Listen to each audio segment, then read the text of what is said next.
Dreams do come true in New Orleans.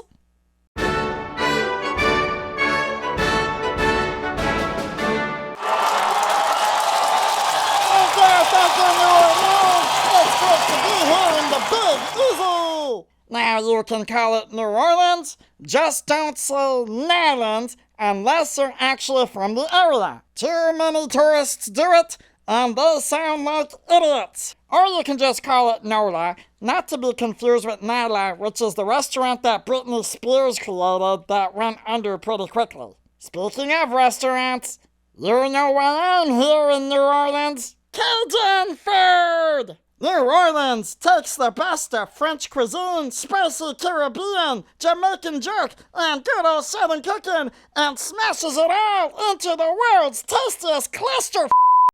On the 12th day of my campaign, I ate in New Orleans. 12 bowls of gumbo, 11 jambalayas, 10 crispy beignets, 9 crawdad boils, 8 bags of Zapp's chips, 7 shrimp po' boys, 6 muffulettas, 5 oyster plates, 4 New Orleans crab cakes, 3 bananas Fosters, 2 red beans with rice, and a giant plate of crawfish etouffee.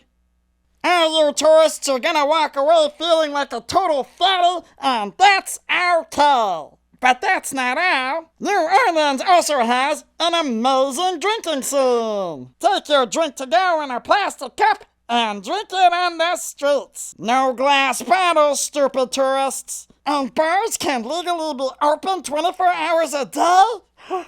On the 12th day of my campaign, I drank in New Orleans. 12 Long Island iced teas, 11 flaming zombies, 10 brandy milk punches, 9 Vermouth gin fizzes, 8 Cafe Brulos, 7 Sazerac, 6 big hurricanes, 500 nights. 470. How do you pronounce that? What the is a pin's cup? Now that I've recuperated, I've had a chance to talk to the locals.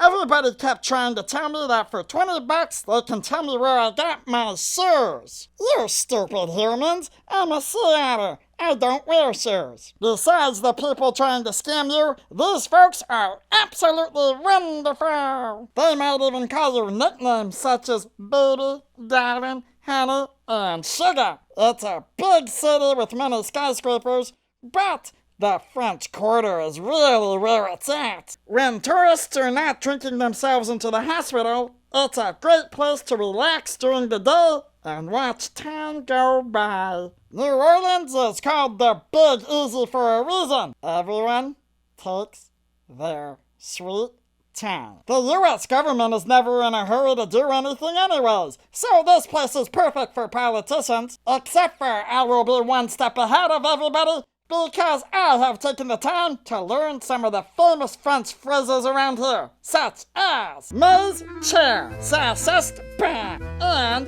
les bonnes temps ruler. I speak French. Oh, this beautiful architecture is the perfect setting for Disney's final 2D animated feature, The Princess and the Frog. So where is the next 2D feature, Disney? CGI is getting old and it looks all the same. Come on, Disney, bring back cartoons. Once a year, everyone goes nuts on the massive celebration on Fat Tuesday, known as Mardi Gras. Colorful parade floats, cool costumes, masks, king cake, all the fun times to be had. And then of course you have those humans barfing their king cake all over Bourbon Street. Plus they're doing some questionable things just to get some beads. Come on, you can buy these at the 99-cent store. Because humans are weird and love things that are morbid, don't forget to visit the Museum of Death.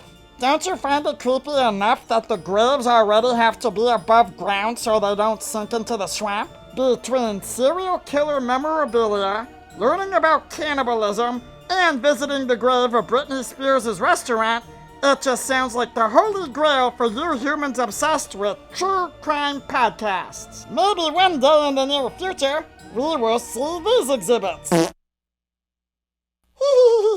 You can't talk about death in the city without mentioning voodoo. A lot of people get freaked out by it, but I personally love voodoo. Stick it with pins, set it on fire, flush it down the toilet, put headphones on it, and force it to listen to music of kids playing their plastic recorders. And as far as music goes, the city has some of the best jazz in the entire world. Louis Armstrong, Fats Domino, Buddy Bolden, and Dr. John, who Jim Henson based Dr. Teeth on. I'm a rap rap, but I want all the time.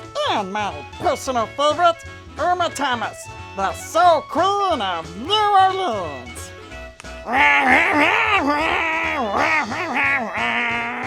But I want to know who your favorite musician is from New Orleans. Please leave your opinion down there in the comment section below. New Orleans, I am counting on your vote to be president. This city is colorful and lively, and I am colorful and lively. Here are 5 ways I will represent you. Number 1, Ash Wednesday will be a paid day off for all Americans to celebrate Mardi Gras.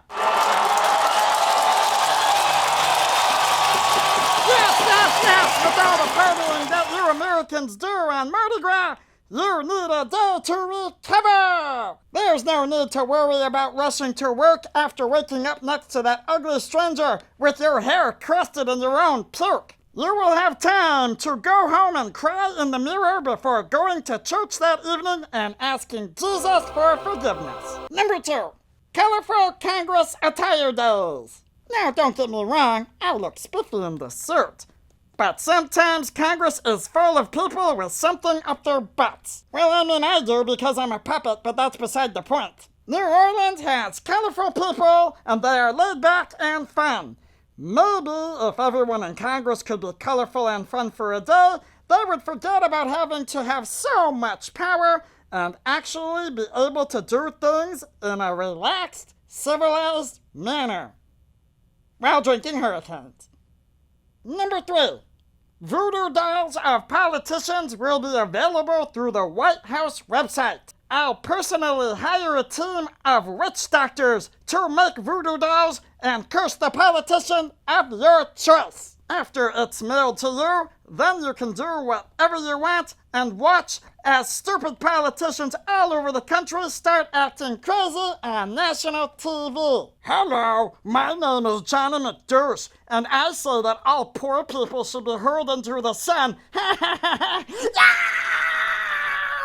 been stabbed in the knee! Now I can't walk for the rest of my life, and my career is over! No! Number 4, New Orleans will get the award of city with the coolest people. You will never be as cool as somebody from New Orleans. Compared to those cool cats, everyone else is a pathetic wiener. Therefore, I will give out the very first presidential medal of coolness. Number 5, a tax break for designated drivers. There's way too much puke and debauchery in this city from tourists all over the world, and anyone who chooses to be responsible should get a reward. I will also roll out my new safety campaign. Don't drink and drive, or you'll end up at the Museum of Death. Voodoo won't help you either. You'll just be resurrected as an embarrassing-looking zombie, and after Hurricane Katrina, this city has already suffered enough.